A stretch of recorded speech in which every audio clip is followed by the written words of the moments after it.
तुम्हाला माहिती आहे का, अगदी नारळ घालून आपण डोसे तयार करू शकतो. अगदी झटपट इन्स्टंट 2 मिनिटाची डोस्याची रेसिपी आहे. हे बघा किती सुपर सॉफ्ट डोसे तयार होतात. अगदी सकाळच्या नाश्त्यासाठी उत्तम एकदम परफेक्ट रेसिपी आहे. नक्की ट्राय करून बघा. रवा नारळ डोसा तयार करण्यासाठी आपल्याला अर्धा कप म्हणजे 100 ग्रॅम इतकं नारळ आपल्या छानपैकी मिक्सर जारमध्ये बारीक वाटून साईडला ठेवायचं आहे. आता एका बाउलमध्ये छोटा किंवा बारीक कोणताही रवा घेऊन 2 कप ऍड करायचा आहे. 1 कप इतकी दही ऍड करायची आहे.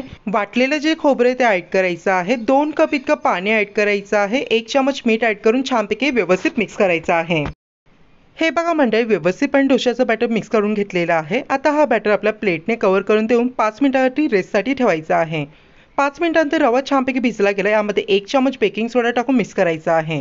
सो मंडळी, इन्स्टंट डोसाचं बॅटर रेडी झालेलं आहे. आता डायरेक्टली मीडियम फ्लेमवरती तवा ठेवून आपले डोसे तयार करायचे आहे. हवा तेवढा मोठा डोसा तुम्ही करू शकता. पातळ देखील डोसे करू शकता. वा, हे बघा किती सुरेख जाळी पडत आहे. डोसा सुकायला लागले त्या साईडले तेल सोडायचे 1 चमच आणि 1.5 मिनिटानंतर वरची बाजू सुकली की लगेच डोसा टर्न करायचा आहे. खालच्या साईडने अर्धा मिनिटाकरिता कुक करायचे. हे बघा किती गोल्डन सुरेख कलर आले आहे डोशावरती. हे बघा, सो अर्धा मिनिटानंतर डोसा टर्न केलेला आहे.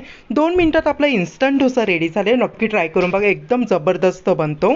जर मंडळी व्हिडिओ इतपत पाहत असेल नक्कीच एक व्हिडिओला लाईक टोका. तसे आपल्या चॅनल प्लीज सबस्क्राईब करा आणि बाजूला जी बेल आयकॉन आहे ती प्रेस करायला विसरू नका. नक्की मित्रांनो, सुपर सॉफ्ट इन्स्टंट डोशाची रेसिपी ट्राय करून बघा. इतकी जबरदस्त तयार होते ना, हप्त्यातून 3 ते 4 दिवस बनवाल. चला मंडळी, पुन्हा भेटूया. हर हर महादेव.